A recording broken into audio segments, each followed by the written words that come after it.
Hello, everyone, and welcome to Theory of Us. My name is Ed Barlow, and I am your host for this show. Today, I have the wonderful guest, wonderful guest, Mr. Trevor. Come on over. Got to make an entrance, Smith. That was awesome. Trevor Smith with me today, and we're going to get to know him really well throughout this episode. I'm very excited. We're going to talk about, when we get to his segment, we're going to talk about Stoicism, and you are going to teach me everything. Well, I don't even know everything. You're going to teach me everything you know. I'll teach you 5% of everything. 5%. Which is about all I know. Ladies and gentlemen, I hope you're ready for 5%. It's guaranteed 5%. Minimum 5%. So again, I'm your host, Ed Barlow. I'm a PhD candidate in social psychology. And what I want to do with this show, Theory of Us, is to dive deep not only into social psychology, but all things that deal with not only ourselves, but each other. And I feel like Stoicism really lands on that map 100%. of me, but also us as a whole. And so I'm very excited to get into that. But before we do, every episode, when I start off, I like to do a segment of metacognition. And what that is I get to look inside my own mind and think, okay, this is what I did. I like this. I don't like this. Why did I do this? Do I need to give myself grace? That's a big one, right? You and I can sit here and critique each other all day long. Right. But how much grace do we give each other? You know? I can tell you up until probably the last several months, the word grace didn't land in my vocabulary for myself. Yes. I never even thought about it. And you're getting there. And how could I give myself grace if it's not even in my vocabulary? Yeah, absolutely. Yeah. Oh, dude, that's heavy. I like that.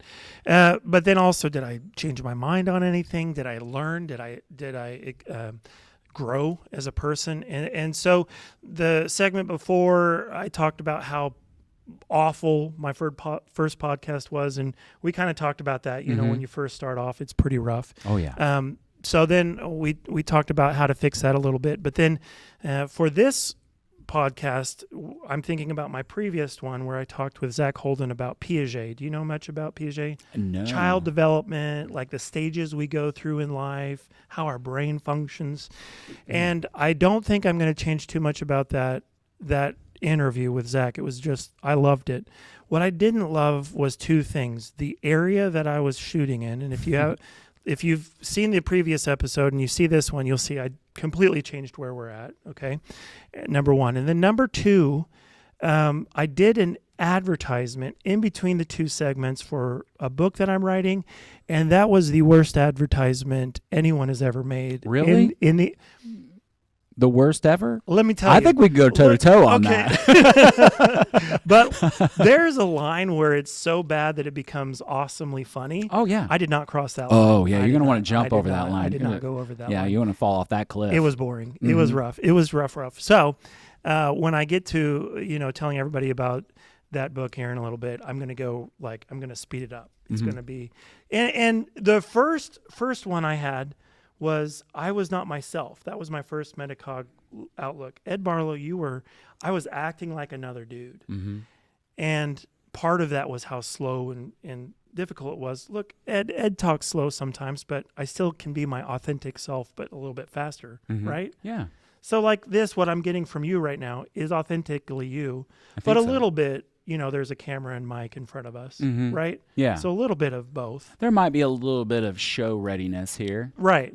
But still you. Yeah, that's fantastic. 100%. So that would be, I think that's all I had. Do you have any thoughts on that with either how important the location is? Because you ran a show. I was the producer on a local podcast / TV show / radio show / other stuff. Yeah, you guys got picked up. Yeah, we're still in syndication locally. That's awesome. Yeah. That's fantastic. Yeah, man. I get recognized still, which, happens far less than it used to. Yes. Not that it affects me. I'm just like, that's still on the air? That's awesome. And I have no problem with sharing what it is. Do you want to say the title of the it show? was called The Gun Shop Show. Yeah. We actually filmed it not too far from here. Just down the road. If you look really far into the fog, you'll see the gun shop. Fog. It is very foggy. When's the last time it's been foggy all day long? That's true, man. That's true. And if you do see a sign that says "Welcome to Carthage, Missouri," you're pretty much on top of that building. Absolutely. Done partially by me. I'm the one that did the letters. Are you for serious? That. Mm-hmm. Yeah. Oh, man. Yeah, I did the lettering for it. It was Eli's project, and then shouldn't have dropped names there. But either way, it was the owner's. Yeah, it was the owner's project, and then he had another friend of his actually install awesome. it. So that's awesome. Sorry. There was a rainbow one day, and I got my drone out and flew it up to take a picture of that, or a phone. I don't remember what I did. Anyway, beautiful sign. So you've done a show. You know how this works. Location's important a little bit. How about the advertisement part in between? Because you guys did do some shooting for different stuff like that in between, little segments here and there. I remember especially was it the intro or outro or something where you went in the office? Like there was something there. It might have been an advertisement. Well, it's probably an advertisement. There was one that I did for my own company called Netfishes, name drop, but Netfishes, and it was me and Eli, and I was pitching a really bad commercial idea to him. So I think that was it. I walked into the commercial director, we'll call him's office, and pitched a really bad idea to him. So you know that pacing is important with these things. You can't just be humdrum. You've got to go. Yeah. And that doesn't mean that you're being fake. That doesn't mean that you're lying. It just means this is who you are at a little bit faster speed. Because ain't nobody got time for that slow stuff. No. Right. So those are my. Would you add anything to that? Should I work on anything else? Well, no, Ed. I think you're doing perfectly fine. I think you're learning from what you might be indicating could be some shortcomings that you're uncomfortable with. Location matters. I think this is a great location. Yeah. I mean, you've got so much out here. You've got movement. Yeah. So I think you're doing a great job, man. So I really appreciate that. Those middle lights turned out because no one's walking by, which makes me wonder if these up top lights are going to go turn off at some point. Oh, well. So stay tuned and find out. Don't worry. If I start going like that, and for the listeners, that was me acting erratically to get the lights to come back on. That's right. There will be listeners. My bet. So thank you so much, Trevor, for that first segment. That's some of that experience coming through. Yes, there will be listeners. All right. Thank you so much, man. I appreciate it. That's the end of this first segment. Let's move on to the second one. Okay. All right. We're back to talk about Stoicism. Okay. I am as ignorant as I possibly can be, save a couple of things. Like, I think is it Marcus Aurelius, and some of the concepts behind it I think I've heard, but I've been hearing more and more thanks to maybe some podcasts or Instagram reels or something that pop up every once in a while on my feed. But what I think what I'm interested in is two-part, and you feel free to go as far as you want to into it. Okay. But I'm certainly interested in what it's done for you personally. Okay. And then I'm also interested. See, we all have to at some point place ourselves on a social map. This is who I am in the midst of other people. And I wonder if Stoicism helps place you, not just place you, but like, this is how I want to interact with others around me. This is my place in the world, and this is how it's moving. So first, if you could tell me what it's about, maybe give me a brief walkthrough on how you got introduced to it, your journey with it, and then start unraveling what it is to me. I'd appreciate that. Absolutely. We'll be happy to. I would ask one thing from you, Ed. Okay, I'm going to write it down. Keep me on topic. No, I'm not going to do that. No, I'll be talking about Dairy Queen before too long. Let's go. All right, scene change in 3, 2. We need some magic in here, some VFX. Go to Dairy Queen. All right, go ahead. All right, so how you asked me how I got started in it, correct? So I turned 40 about 4 years ago, and around that time, I'd been about 4 months sober.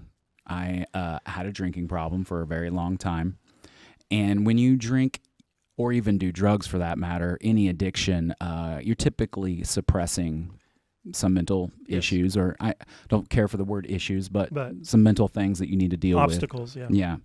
And so when I sobered up, I began to just feel this rush of emotions I couldn't even really make sense of. Yeah, like I'm not a crier. I don't want to brag, but don't cry much. But no, up until that point, I had not really felt sadness in a way on a regular basis, and all of a sudden I started feeling this immense sadness in my life, and it was really bewildering to me. I could not make sense of why am I so upset, why am I so sad. So I started I started just going through all of my thoughts and my feelings and trying to understand them better, why this is happening to me.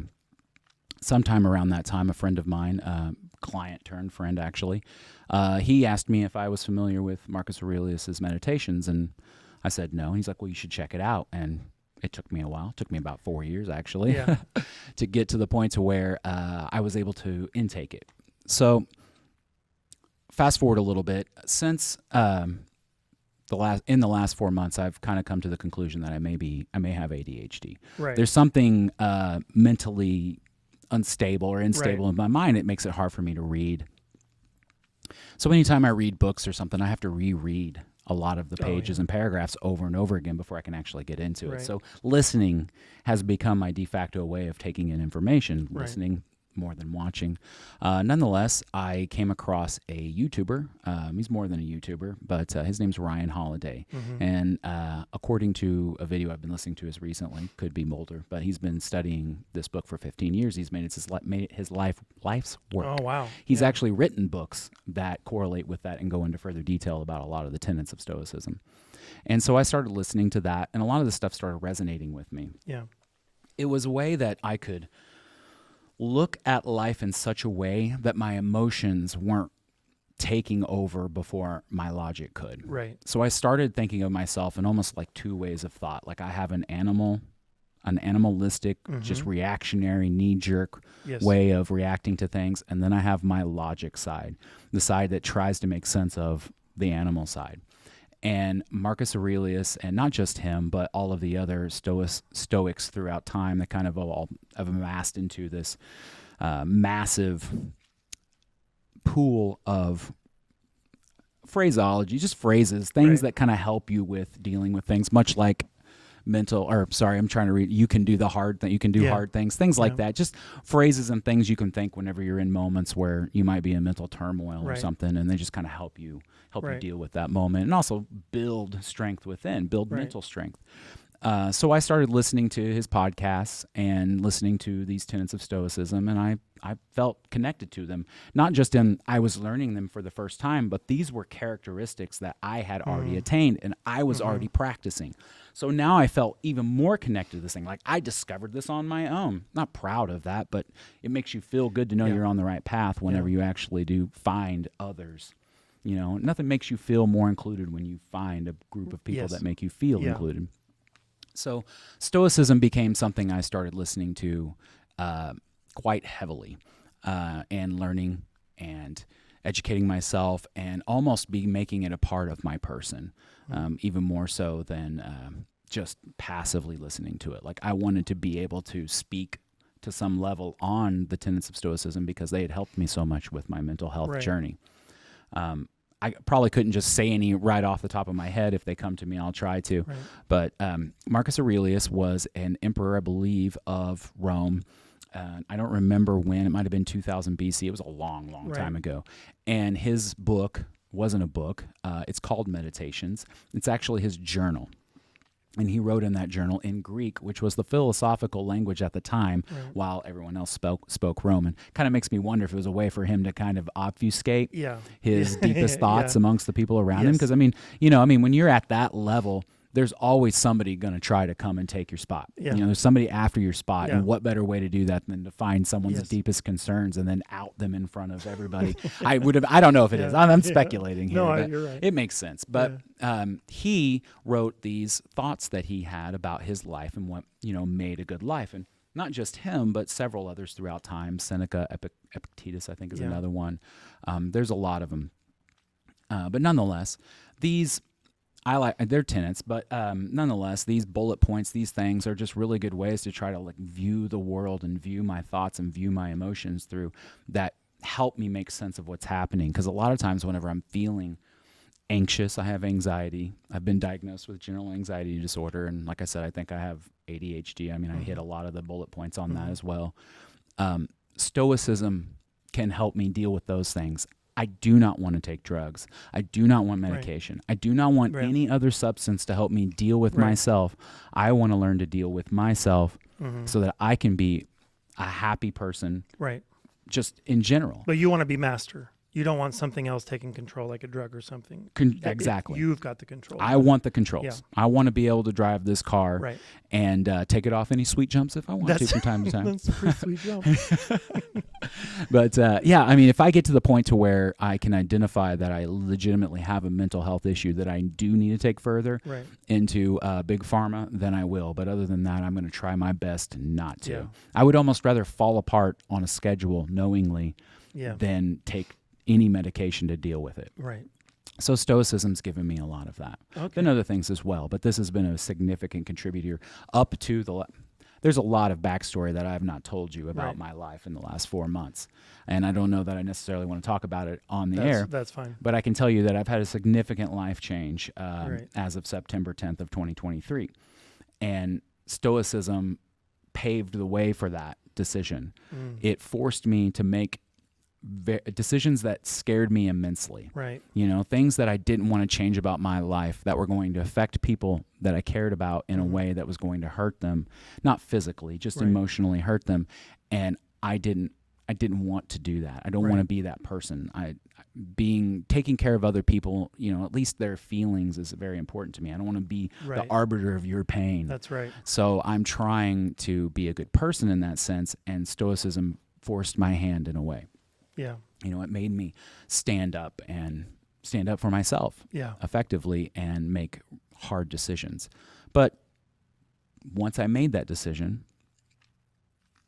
it opened up a whole nother world to me of improvement, mental health improvement, things that I've discovered about myself that otherwise previous to that I could not. It was impossible for me to even completely understand what I was going through and why I was going through it. And that decision allowed me to focus heavily on my mental health, what's going on with me, my thoughts. I started journaling, doing a lot of the things. You know, I do a lot of self-education. It's not to say that I don't like college or like school or like formal education. I'm just not good at the structure of it. I'm better at self-education, and the internet's opened that all up to us. You know, like I love the internet. You know, like the amount of information that exists out there that we can teach ourselves. I mean, there's no reason, in my opinion, to spend money when I can prime myself pretty heavily. You know, so I'm teaching myself as much about mental health in general, plugging in my symptoms. When I'm feeling feelings, what are these feelings? Where do these feelings come from? What's the thing that triggered me? Really trying to dive into those things. And not that they're necessarily all tied to Stoicism in some way, but Stoicism and what it's taught me and what it's put inside of me and in my mind and in my everyday decisions has made me a stronger person. It's made me a wiser person. It's made me a more patient person, even though patience is something I still struggle with. Don't we all? Absolutely. There's a whole nother story on that, man. We spend all day talking about it. But I mean, there's a lot of great things that come from it. Getting up early is something I didn't used to do, and because of Stoicism, I do that now. Okay. Yeah, like you saw my posts of going out to the river. And, oh man. Yeah, and that was, I would go out there. I could wake up in the morning. I'd go out and I'd sit there and watch the sun rise, and I would do as much yoga as I could get away with. Yeah, I needed that. Told you. Okay. Told you. For the listeners, I just went whack-a-doo to bring the lights back on. The lights went out. Maybe you heard some of that. So that whole experience for me, and I'd probably still be doing it if it hadn't gotten so cold, that's all tied to that, all tied to the mental health journey. Yeah. So that's a lot of how it's impacted your life. Can you walk me through maybe what Stoicism is so I can, at my basic level, get a better understanding of it? Okay. What it is. It is dead air, Trevor. No dead air. No, we're good with dead air. Okay, good. We'll cut it out. Or I could just go the whole time. So it is, in short, a guidebook for how to live a happy life. Okay. These are thousands and thousands of years old, time tested, right, and certainly put through the the ringer as far as Right. like where they stand, that will help or can help you navigate life. Okay. You can use a lot of these old ideas to effectively deal with problems in your life. One that I just thought of is, I believe this is one. If you can't change your friends, change your friends. Another one recently that I heard was, this is a not verbatim, obviously, but we suffer more in thought than we do in reality, which is something that really strikes me. I know I can think of a handful of people right now who stress constantly about the future and never live in the moment. Right. You know, and that is a tragedy. It's of the highest order. Absolutely. Yes. How many people sit around and worry about tomorrow or what's going to happen in an hour, or if so-and-so hasn't called me, then I bet you the worst thing that you could imagine has happened. Right. Yep. And that's unfair. That's unfair to yourself. Something that I've learned along the way is that I need to be more kind to myself. Mm-hmm. I need to understand myself, be more understanding with myself as well. And also put myself first in a lot of ways. Right. The people I care about cannot benefit, if even that were the case, from me.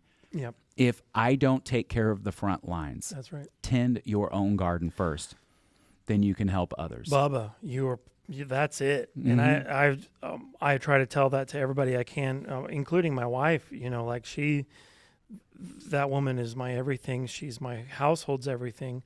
And the last thing she does is take care of herself. And I'm like, that's, first of all, it doesn't bless you. And you really should worry about that, number one. Number two, you will soon be of no use to anybody if you run yourself into the ground. You've got to take care of yourself first, number one. Can I ask some questions? Absolutely. So, should not clear my throat into the microphone. Metacognition for next. You mentioned some stuff about emotion and logic, and that has been something that I have gone into deeply in my program. And I've absolutely loved it because, you know, in education, we focus so much on academic excellence, cognition, learning things. And I was like, there's a whole nother segment in here. Mm-hmm. And so social emotional learning was so important to me because it wasn't about necessarily having emotions. It was just understanding the role that your emotions play in your life. Mm-hmm. And so you take your animal instinct versus your, more human cognition. That goes right into, in psychology, there's this system 1 and system 2 thinking. And your system 1 thinking is what happens automatic. You don't have necessarily too much control over it. System 2 is that very intense, intentional thinking. So I'll give you an example of system 1. System 1 is like every human that's ever existed within the first couple of femtoseconds of meeting a new human. Every brain does two things. It categorizes their ethnicity and gender.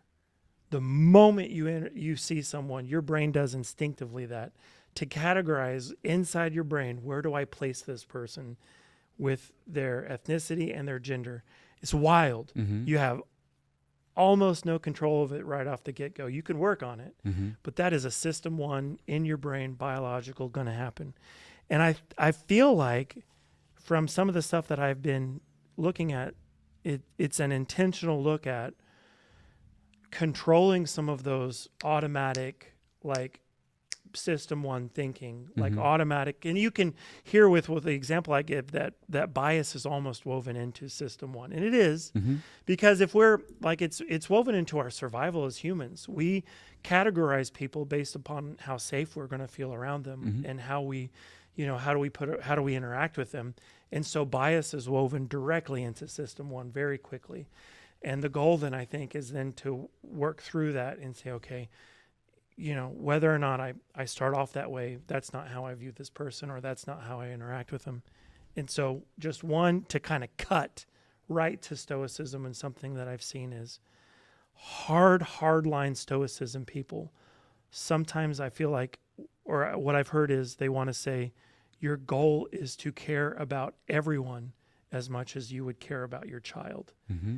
And that really plays at that bias of the direct, mm-hmm. with the logical thinking of, if you really pull at this humanity long enough, you should see that we all have the same value, which means your kid has as much value as your neighbor does, which goes against, some of our thinking. What mm-hmm. does that have you interacted with that?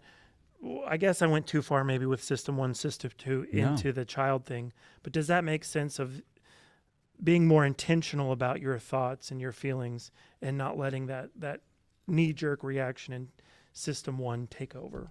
Well, I can't stop system 1. Right. That's going to happen. And to the point of gender and, what did you say? Ethnicity and gender, yeah. I would almost say the reason that could be is because those are the two most obvious things that you can make on someone as soon as you see them.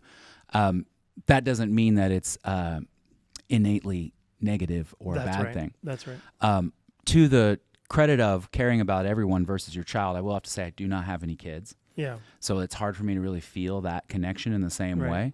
I would see a child as an extension of myself. Therefore, I take care of myself first, then the child, and then I take care of everybody else.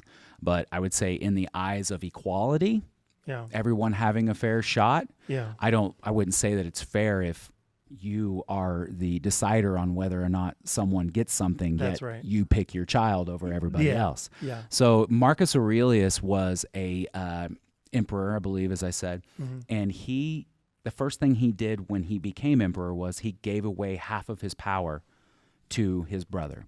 He refused to take total control because he was concerned about what it would do to him. Power corrupts, and the true test of a man is to give him power, to even see whether or not he could handle what kind of person, who's he caring for? Is he taking himself in front of all of his subjects? Don't love that word, but his people, the people that he's caring for, or is he putting them first?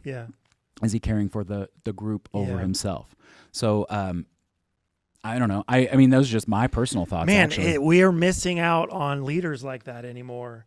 I heard one time that someone said something to this effect of, anybody who wants to be president doesn't deserve to be. Oh, yes. Like the moment that's something that you want, you've proven yourself unworthy of even holding that. So that's Ron Swanson on Parks and Rec says that it should be a lottery. They pick out of a group of people, and he leads just because he was chosen, and they bring him women. And right. So in perspective of that, I want to say it's the hesitant leader is the right leader. Boy, and giving away 50% right off the bat because he knew what it would do to him. Not necessarily because he cared so much about everybody else, and I'm not saying he didn't, but he first saw what it would do to himself.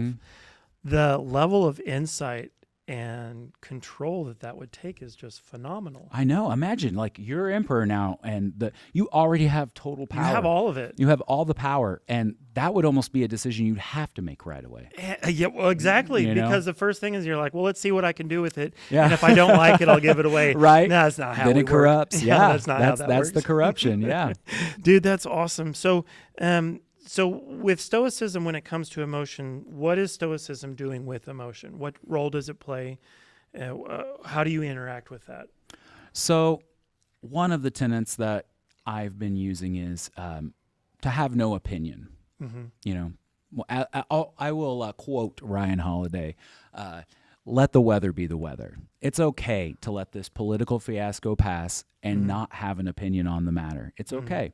So that's something that I've kind of put into my, the mill of thought, if you will. So you don't get worked up into stuff. I try not to, especially if I don't have a dog in the fight, real dog in the fight, or it's so far away from me that it doesn't matter. Right. Like I care what's in my current vicinity and maybe a little bit further out and the people that are in my life, because those are those are relationships and things that I can actually do something about. Right, yeah. I can't do something about that's on the exact opposite side of the planet. Yeah, I exactly. just pulled my mouth away from the microphone, so hopefully I'm really fine with you heard it. that. However it works out, it works out. So I'm going to pull my phone out. I'm not trying to be a jerk. I'm not checking messages. Let's but do it. I have a list of daily reminders that I keep.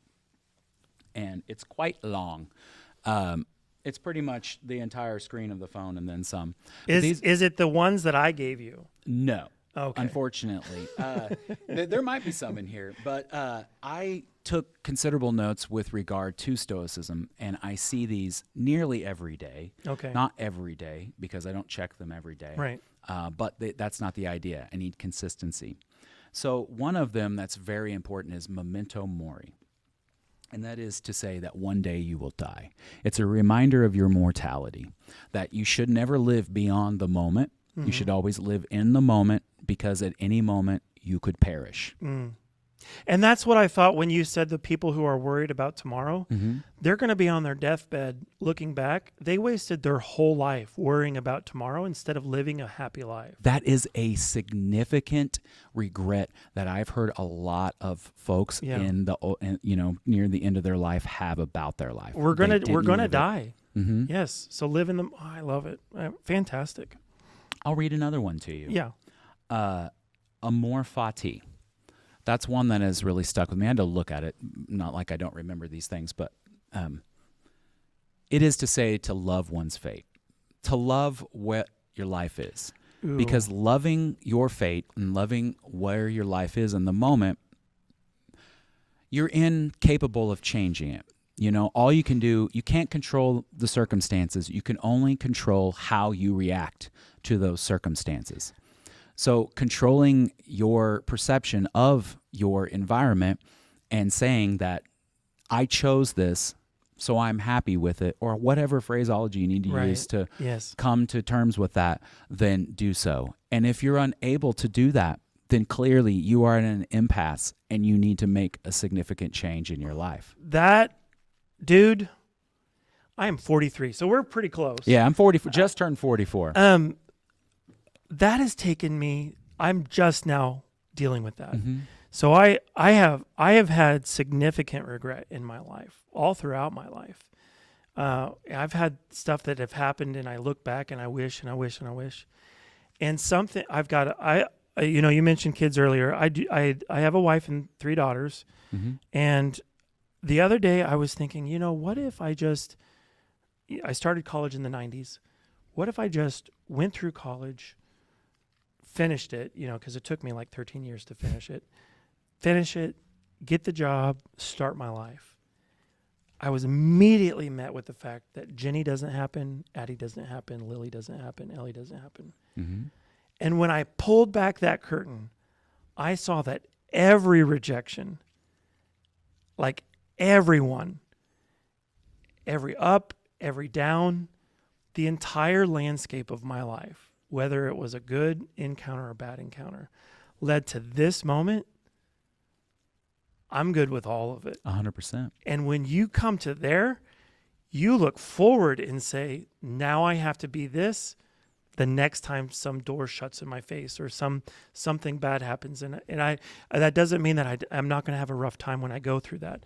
But even in the moment, I need to remember this is going to lead to a good place. Mm-hmm. This is going to be okay. Anyway, well, acceptance is the first step in moving on. Yeah. So the sooner that you can just accept that whatever you feel like you can accept as a part of your life, that's the moment then you can begin to turn. The doors will open at that point. Amor fati. Amor fati. AMORFATI. That's how I spelled it. That's love, beautiful. To love one's fate. All right, let's do more. I'm liking it. Do some more. Okay, let me see if I can find some other ones here. I've got Stoicism mixed in with some how to win friends and influence people. Yeah, but does that work for you? What do you mean? The mixing. This works for you. This is my, if you will, meditation. Yeah. These are my things that give me give my life more purpose. Right. It doesn't say that I don't have purpose, but these things when I read them, and I read them in spurts and whatever, but it allows for me to be the best person that I can be, because doing that, it's not about other people. It's about me. I'm in the pursuit of happiness, literally in the pursuit of happiness. I don't expect that one day I'm going to open a door and there's happiness and I will live in it forever and I will never have to worry about it again. This is a constant. Just like my physical health. I used to weigh 314 pounds. I now have hit 195. So I've lost well over 100 pounds. And to do that was a lot of having to accept my reality, swallow hard, accept my reality, and realize that it is not going to be an easy task. I'm going to eat this elephant one bite at a time. And before you know it, within a couple of years, I was thin. And now I think of mental health in the same way. Right now, I'm 314 pounds in my brain. And I need to cut 100 of it. And it's not going to be easy. No. But you're going to commit to it. And it's going to take some time. And you're okay with the process. Absolutely. And people are probably going to get annoyed hearing me talk about it or preach on it, if you will. But these are things that with every with every hill or mountain I chose to climb in my life, I had to start at the bottom. And it's really steep at the bottom. And it's really hard to climb. But if you stick with it and you keep climbing, eventually you're going to reach the top. And it takes a lot of scrappiness. You know, I've learned to play the guitar. I've learned how to, manipulate software in ways that very few people can actually do. I've learned to do a lot of things in my life, and it's made me more patient when it comes to approaching things that I want to get good at. That's my methodology, is to get good at stuff. So mental health is just something I need to get good at and I need to deal with. And so I need the constant reminders. Just like when I played guitar, I didn't pick up the guitar a couple of times a week and get good at it. No, I picked it up for hours, sometimes many hours in a day. I think the most I logged was 8 hours in a day of guitar playing. And this is when I was really bad. So it wasn't fun. It wasn't fun. No one was enjoying that. No, it's like, imagine Rocky. You're in there, you're in the grind, you're pushing, if you've ever pushed yourself to do something, you're doing this with education right now in your life, and you're going into the 25th hour I don't know if that's the right phraseology, but you're going over what is probably healthy for you physically with regards to how much rest you're getting, but you also know in the end you're going to be much happier with the decision that you made. That's why you stick with it. And when you get there, you're going to have this thing behind you that you can carry like an award, and no one cares about that award other than you, and that's all that matters. You care about that award because it shows you the most important person in your life, the one person that you're going to spend every second of your life with, every thought you will share with this person. You now have this thing showing whatever doubt you had that you're wrong because I did this thing. Oh man, that's awesome. I'm taking the same approach to mental health. And Stoicism is one of my approaches. I have other approaches. I've not been much of a spiritual person in my life, and so I'm trying to dig into spirituality and become more accepting of that and learn more about it and have more patience with it, because I believe it too harnesses wisdom, the same as Stoicism harnesses wisdom. And I do believe that most old ideologies, whether they are based in a religion or they're not, which even Stoicism in some ways would be a religion. It's a practice thought or belief system, that they all contain nuggets of wealth, and some of them I'm willing to bet will overlap and probably overlap in significance. So what I'm learning from Stoicism may just be the book's not that thick, but it may just be a more condensed version of your more thicker life guides. And you said it's called Meditations? Meditations. I'll have to Marcus look that Aurelius. There's some different transcriptions. The one that I have is the recommended one from Ryan. I'm going to mess his name up. It's not Ryan Howard. Can you remember his last name? No. I'll look it up. Did you say Holiday or? Holiday, yes. Thank you. Ryan Holiday. Dude, that's fantastic. If I get if I'm getting the right view here of Stoicism, it seems like you're wanting to be intentional about the thought that you land on, like the thought that you spend time on, that you're intentional about what your focus and your attention is on. And it's not that we can't ever get distracted, but you don't want to get distracted on negative feelings, negative thoughts, emotions that aren't getting you anywhere. Mm-hmm. You want to be intentional about where your focus is and where your drive is. Mm-hmm. Because the other stuff, if you just give into it, it's just going to waste your life away. It's going to waste your resources away. You're not really going to be productive in what you're doing. And I think that if I'm just going to be honest, whether or not Stoicism is the right thing for everybody on the planet, I do feel like we're, as a people, way too distracted.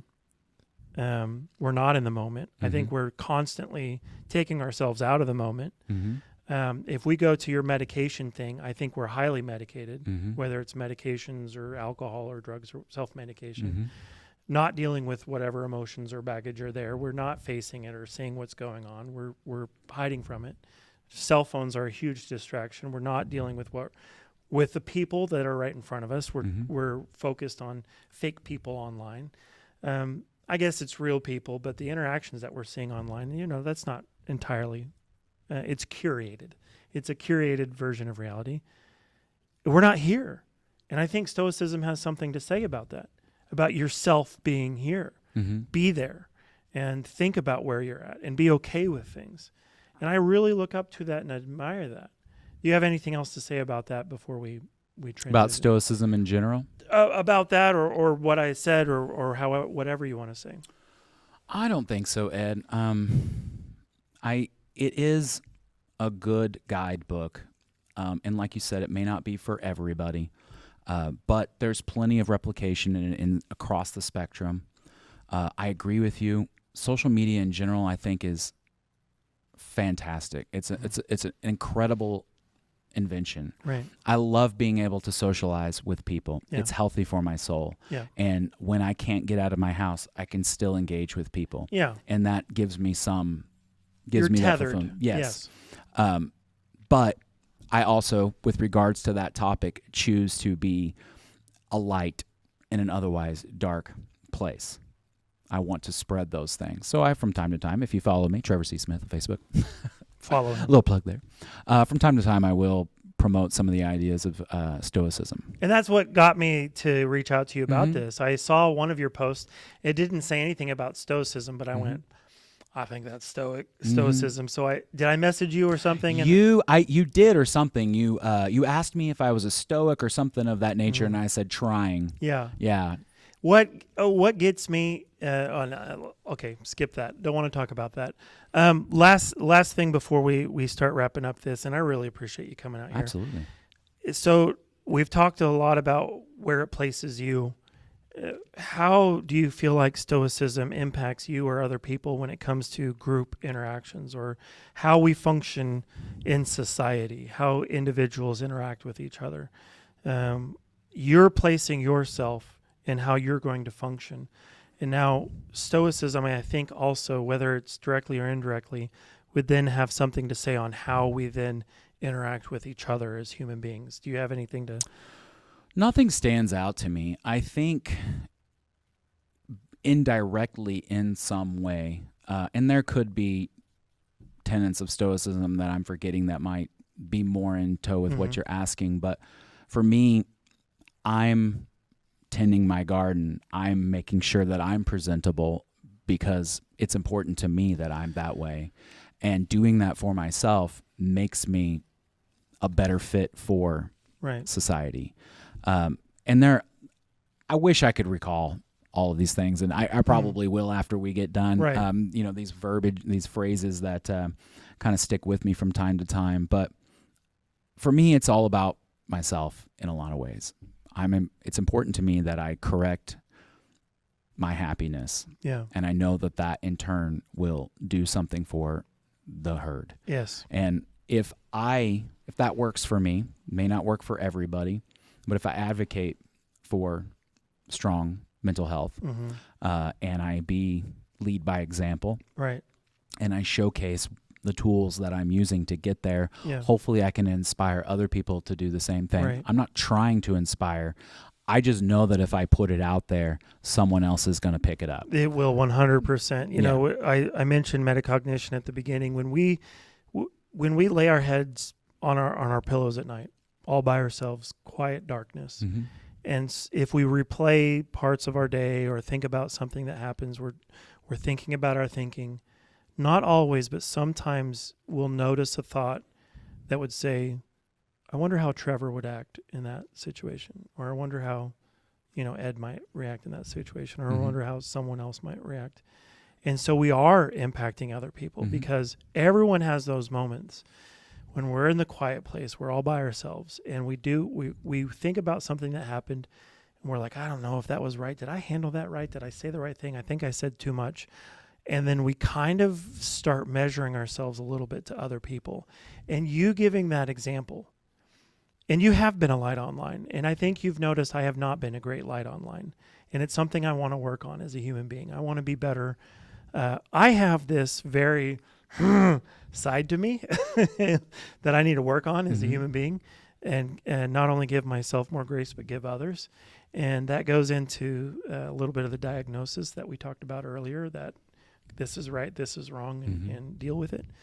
And I want to get better at that, but you are a light. And the fact that you are a light, I think I know I've had moments before I've posted things to think, okay, would Trevor do this? I have. Really? I really have. And so to have those moments, I think, where you not only you're being yourself, but you're functioning this way within view of other people, means there is a place here socially where this lands. There is an impact in groups of people where this land, because we are going to look at it and go, okay, I would want to do this, but how would someone else handle this to make sure that I'm not completely off my rocker? And you have been that for me and on a number of occasions, and I hope that helps. If I'm just being 100% honest, I think about the first time we met, interacted with each other at Mother Road, and I can't help but think timeline-wise that you might have been dealing with some of this stuff at that time. And so then I think, okay, well, I couldn't have been there for him, I guess, but I wish I could have been. And I was going through stuff too, the difficulties and stuff, but I guess Stoicism might teach me there's nothing I can do about that past. I can only deal with the future and move on in who I am right now, so I don't need to worry about that too much, right? No, practice makes perfect, man. Reading those things or listening to them on a regular basis will help you build a stronger sensibility about how to process your thoughts. All right, last chance to say anything before we part ways here. Do you have anything else to teach me about Stoicism or how to become a better Trevor in my life? Oh, man. Wisdom-wise, let's see, Stoicism. Nothing really comes to mind right now. I would love to run my mouth and say a lot of things. But, Ed, you are a light, and I appreciate you in my life. You have connected with me in moments where I needed someone to connect with me, unbeknownst to you. I appreciate that very much. Thank you. And I strive to be that for other people as well. I want to be just the hand that reaches out when they need it, even though they didn't ask for it. Yeah. And so I, years ago, decided I was going to start doing that. And so I do that. Yeah. And to have someone do that to me that I didn't even let know. Yeah. I kind of but I hide a lot of my pain and what I'm going through. And I'm not constantly in pain. I'm not a complete mess. Most days I'm pretty happy, pretty healthy, but I do have moments where my mind does what it's going to want to do. And I can't control it. Right. It's going to drag me down today, and no amount of thinking about Stoicism or putting on heavy metal music or staying in bed. Nothing I do is going to change how I feel, and that frustrates me significantly, especially when I'm in System 2 thought instead of the animal side of things. And so all I'm doing in life is trying to improve my chances of success of a good day when I otherwise would have a really bad day. Man, dude, that's awesome. I love that. And I love that you said that. And if we have to wrap it up here pretty quick, that's fine. We're both wearing Hey Dudes. No, these are Crocs, man. That's not a Croc. Totally Crocs. It's on the label. Oh. Crocs. But I do have Hey Dudes. These are Crocs versions of Hey Dudes, by the way. And I'm wearing Hey Dudes. I usually am wearing my Hey Dudes, unfortunately. I love that we're going to mention, at least, and I want to mention this often, that there's no magic bullet. Mm-mm. So this is a great thing to live by, but the moment that you adhere to it does not fix every ill within us. And I think far too many things want to say that. The moment that you buy into this, your whole life is different and you'll never have a problem again and everything's hunky-dory. And that does not exist. Mm-mm. Like, we all have issues. We're all a work in progress. Everything that brings wisdom, but it does not fix the whole scenario. And that's, you didn't allude to that, but it is woven within what you said when you said, you're doing Stoicism, but you're also looking at spirituality. If you want to start patching up the whole thing, it's going to take a couple of things to try to work in, because there is no one fix here on this side of living. We're all going to be, having issues the whole trip we go through here, regardless of what you believe one end or the other. Travis, this is fantastic. Before we leave, I want to make sure we do plug your business, because I want to make sure that people know about your business. So would you give everybody a second to say, what you run, how you run it, and how they can contact you there? Absolutely. My business is Net Fishes. You can visit us online just by simply Googling netfish.es or Net Fishes in general. Mm-hmm. We are a small to medium-sized business assistance. I'm messing this all up, man. No. I've been on pitch all week long. I come in here, put a microphone in my mouth. My bad. I'm just kidding. No, so Net Fishes is my company, and we provide small to medium-sized businesses with web design and print services. So we build websites. We do web development in general. We also do printing, like business cards, brochures, and then I am one heck of a designer, if I do say so myself. That's a little bit of that stoicism going through there, self-confidence. But true, it's true. Yeah, he's pretty awesome. Well, thank you. Pretty awesome.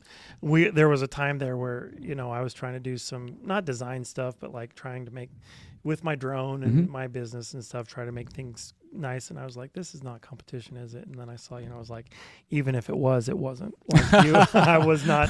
I was left in the dust on that one. But no, I didn't feel like we overlapped really on the stuff that we were doing. You were doing the video stuff, man. That wasn't really my wheelhouse. Not anymore, man. And that's one of the things that in my life just got blown up. It was out of my control.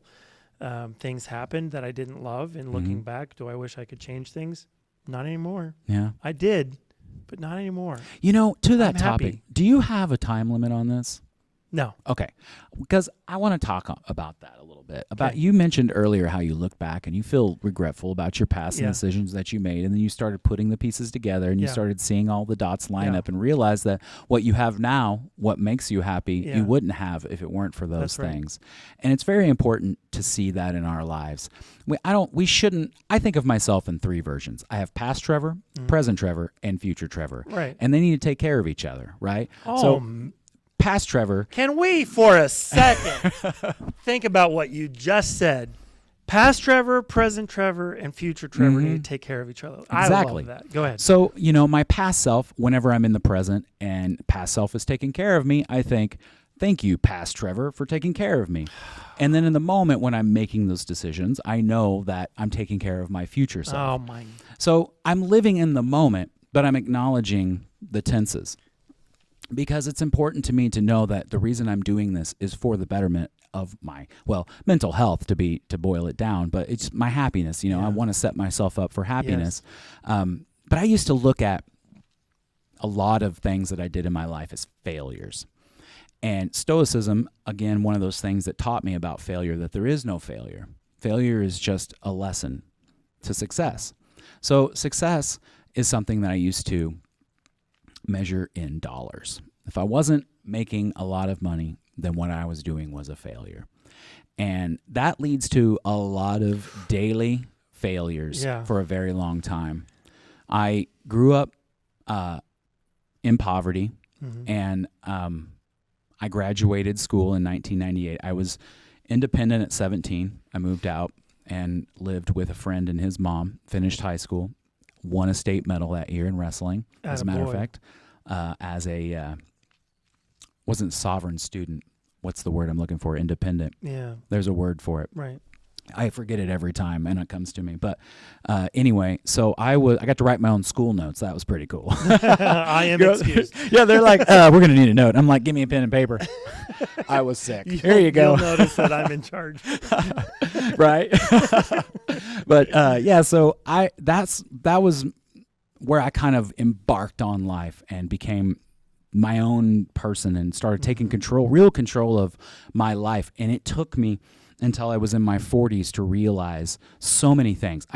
I don't want to feel like my life was a waste, because so much of it was development in so many different ways, so many different fronts, like, just having fun, being wild, but also trying to be responsible. And not just that, like the lack of responsibility education in my home as a youth impacted me as an adult, and I was making bad decisions and I was suffering the consequences. And why me? Not acknowledging these things. So it took me a while to develop a lot of that and understand that I need to be more strict with myself and, build structure in my life and make sure that I'm, going down the right paths.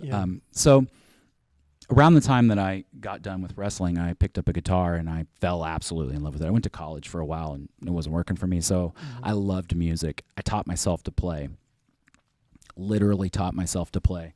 And then I started learning how to write music, and then I put together a band, and we had a van, we had a full PA, we had 4 members, we had a sound guy, we had a soundboard. We were a legit operation. We were effectively a business, but I didn't see it that way at the time. I saw it as my band, but I ran it like a business. And all of this just came through me just wanting something so bad. I was willing to take the next step every time, as hard as it could be to take the next step. I always took the next step. And then about 10 years after I started that band, I ended that band. And that was hard for me, but I was at the end of my journey and I knew it was over with. And I went on with my life, and I felt like a failure. I felt like a failure for a long time because I didn't make the money to go along with the dream. And at that point, I shifted gears and I got into graphic design, and I started going down that path, which has led me to where I'm at here. But a lot blossomed out of that band. My business, Netfishes, exists because of that band.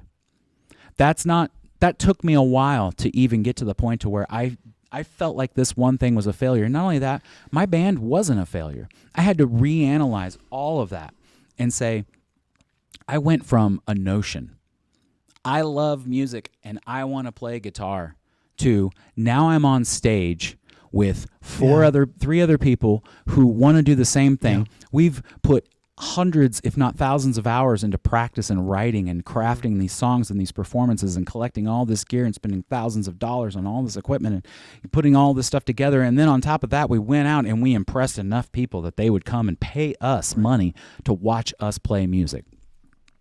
That's a success. Stoicism helps me see the difference, see what true wealth really is. True wealth is not counted in dollars. Money makes no difference in your life, really. It's relationships. It's the things that you do in your life that help enrich you and make you a happier person. Money does not buy happiness. I can tell you there is a direct correlation between the amount of money you have and the amount of healthy and happy relationships that you have. If you have infinite amounts of dollars, how good is your circle of friends? How well can you trust those people around you? Because, they may be trying to plot a coup or something, they want to take that crown.